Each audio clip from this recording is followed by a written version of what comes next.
and what we're doing. And if we don't get it down to street level, we can't accept the establishment to do what they want to do. So it's time to get out. Now, I came out when Black Lives Matter were running around chatting their feet. I can't expect a white man again to come and back me. I've got to come out and say, do you know what? That's wrong. That's nonsense.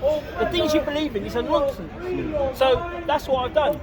Literally, 41 years old, and I've not needed to come out yet. I've done all my activism from my Twitter account and from that, but certain times you've got to come in front of the camera. And I do thank you for coming in front of the camera, and you're like me. We are good at it, man, you get what I'm saying. But I've got a few questions to ask you. You dislike Black Lives Matter. Justify why you dislike Black Lives Matter. Black Lives Matter is a Marxist organisation, and I don't think that Marxism should be pushed through the black community. When, if you look at any African country that has Marxism or socialism, what happens? They take from the people starve, and then the people start wars with each other. It's black and white unite, it's everyone unite. At the moment, I can't see Black Lives Matter doing anything for London, but I still see people dying every single day on the street. Black people dying every day on the street. I don't see no youth clubs open, I don't see anything open. Yet there's £1.5 million in London that has been fundraised. This is why I don't believe it. If you really want black and white unite, you've got to get to your kids and you've got to tell them, listen, look yourself in the mirror, get away your victimhood, and say, if you want to do something, you can do it. Oh, black people never done nothing. Hang on a minute, Obama, he's the president, right? You can look at, I don't agree with her, but Priti Patel, and all the other people in the cabinet. Big up Priti. Pretty, yeah? But black people can do stuff, so I don't appreciate these white cultural Marxists telling black people they can't do nothing and black people accept it. That's why I don't agree with it. Specifically to do with Black Lives Matter, I have read their aims and objectives, so have you. Yeah. And we know what Black Lives Matter stands for. Yeah. Specifically to do with you, and Black and White Unite, I've been trying to find information specifically to do with what you and your organisation stand for. Where can I find it? So specifically, what are your aims and objectives? What are your aims and objectives? You need to go onto a website and see Which about. Which one? If you want to go on the website and see about Black and White Unite, you're in the wrong headspace. You're in the wrong headspace. No. Because this is how community should be. Okay, if we look, you know about the 60s, you know about the 50s. No one needed to say Black and White Unite because it was Black and White Unite. It was the original two-tone. Right, so you don't need it. Now we're so fragmented. We've got Marxists saying on one side we've got to be against these people got to be against these people, but no one's saying we've got to be against the government. So you're not going to find anything specific written down, any manifesto. I'm not a political party, I'm an activist. I'm a one-man activist and people support me and I love them for that. I note what you're saying, but my argument is, because nothing is written down specifically about what you stand for, and look, this is both of us on the camera here, because nothing is written down, it comes across, hence the reason I say, I've got an issue with your approach.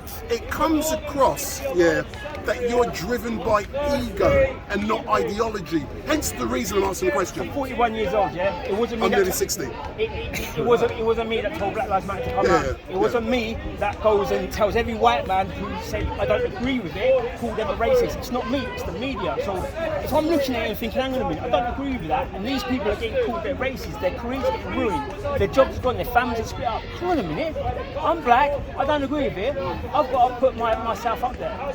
So that's what I am. I'm an activist. I'm not a political party. I'm not anything like that. So, if you need to, let me ask you a question about the BLM stuff, okay? So they've written down their manifesto.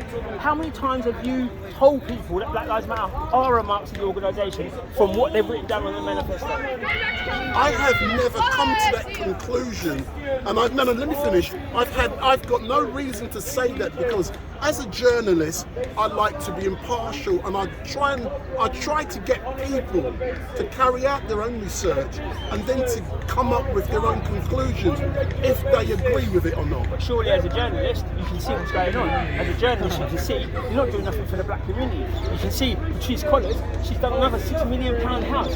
She's now got £15 million worth of property, but she's telling Black Lives Matter that you can't buy a house if you're black. Let's speak specifically Black Lives Matter, specifically Sasha Johnson.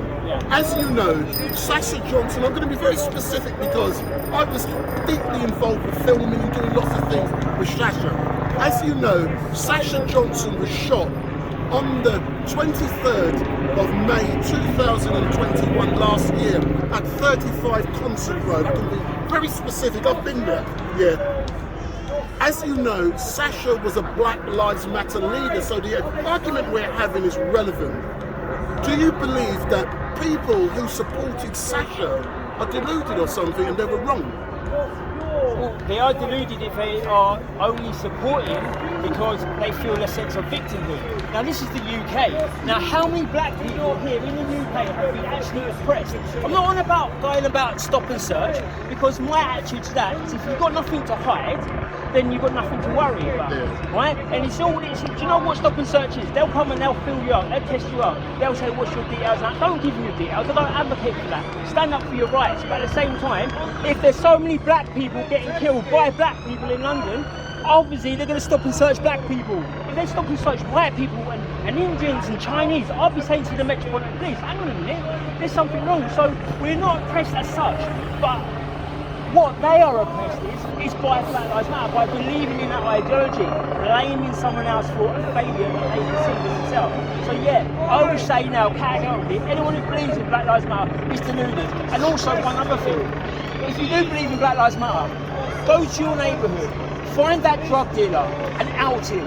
Find the person putting the guns in your community, find the person putting the knives in the community, and petition outside his house. Go and get as many people that run the Metropolitan Police outside Whitehall. Get them to the estates and run out the drug dealers, the knife crime and the gang crime people. But you won't, because that means you've got to do something. Well, you're not doing that. I hear you. Let's move on, but we can chat later on. Let's talk specifically about what's going on in Telford and Tommy Robinson, specifically to do with the documentary film. What was it like for you when you went down to Telford and to stand on the platform with so many people, thousands of people watching? It was an amazing feeling, because that is the ultimate, for me, that is the ultimate black and white unite, because when I stand up there with Tommy Robinson, Anne-Marie Waters, Danny Tomo, I know that the world's media have just put down their cameras.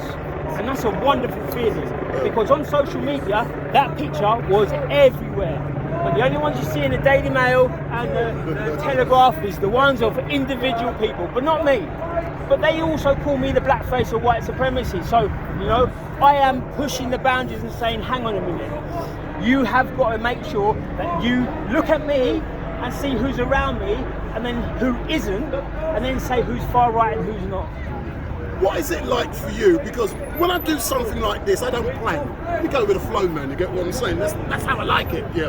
What is it like for you as a black man to be pushing those boundaries and to be getting so much resistance from, and some words from people in your own community? What is it like for you? Well, it's not a nice feeling when people, you know, call you the names that they call me and push back as they call me, but I've got the belief, and as you said, this is my ideology and this is what I'm doing, that there'll come that one day that it will hit the wall and they will say, hang on a minute, we are conservative thinking people, or we are that way inclined, okay? Not the Tory party, but an authoritarian. Every black family is authoritarian, right? So you have these values. To say, do you know what, I can stand with white people on the right and not feel away, as in the whole media is going to say it's far right demonstrating, it's far right. That's what it is, it's changing the narrative. And we'll do that. It's not if, it's when. Well, my final point, then I'll allow you to go and do what you need to do. As Street Mike, I like to tickle people's toes. That's what I do, you get what I'm saying? And I like to be impartial, yeah? Have I given you the opportunity to say what you need to? I've questioned you, I'm going to do more questioning. But in closing, I'm allowing you to say what you like. You know I'm live streaming, because I like to be fair. Yeah, no, you've been fair with it, the questions have been fair, and there's nothing really, this is what I said to you earlier, you don't really need to research about black and white unite. You either want to unite and come together as a people and go against the establishment, or you want to live in your segregated land. If you want to live in your segregated land, that's fine. I know who every one of you are, and I will break down your walls and I'll bring you into the family. So it's not about what I have to do to convince people. It's what I have to do to debate people and make sure everyone else sees that their vision and what they're saying is rubbish. So I thank you for the opportunity anyway. No, that's brilliant. But definitely, finally, you're going to be down here every third Sunday. Why did you choose every third Sunday? And why are you bloody late? I'm on time, yeah, but I am a black man. So this is black man time. But every third Sundays, I have a lot of commitments. I work, I'm doing night work, so I've not slept yet, and I've come down here. But I'm getting censored off of all the social media. I'm getting my voice is not getting out there. So I've got to come with the people. I'm not scared of anyone. I'm not scared of people who are pro-Black Lives Matter, who are Islamists, who whatever. I have my values, I have my points, so I'll debate it. So every third Sunday to me seems enough time for me not to say, I can't do it, I can't do it. I can plan. It gives me enough time to plan. And yeah, I'll always be late as well. And don't forget, on the 7th of May on the 7th, yeah, we'll see what we can do, right? I want you to come up there, and you said that you're impartial, and I want you to film all the people there and see how they actually are, because they're not going to be like, we've got to be on best behaviour. It's an emotional thing. This is Muslim rape gangs. This is people are going to be watching this and thinking, I want to break down society, and then watch how they actually are, and then go to BBC the next day and see how they portray it. I disagree with something you said there. Yeah, Muslim rape gangs. I acknowledge. Show me one. Hold on. I acknowledge. Let me finish. I acknowledge people within the Muslim community, specifically to do, with Pakistani men have been convicted, so that's a fact. But when you try and blame every single Muslim, that's the issue. I didn't say every single Muslim. That's your mind. That's the way it comes across. That's your mind. That's how your mind is acting. Yeah, that's how everyone else. If I said every single Muslim done it, no. But what I have got to say, you've got to be honest. You show me one at the moment in the last 2 years, one non-Muslim rape gang. People that's not 4, 5, 6 who are getting sentenced 135 years. You can't show me one, so we can't say what it is. Because I'll be called in the sky black in a minute, if we can't do that. It is Muslims predominantly, okay? Yeah. They're raping the children of England. That is it. We don't see Indians on it. We're not seeing Chinese rape gangs, so we've got to say how it is. And if it invokes something here, that's good, because that means you care. That's what we want to do, invoke it here. And we want the Muslim community to come out. And Ali Dawa, I'm saying it now, I'm going to get you to come up because we need Jews as well. You've got out your own community, like I'm out in my community. We've got to do this. And this is why, this is black and white unite. It's a whole scope of things. If you're against what's going on, we can deal with you. You're not against all Muslims.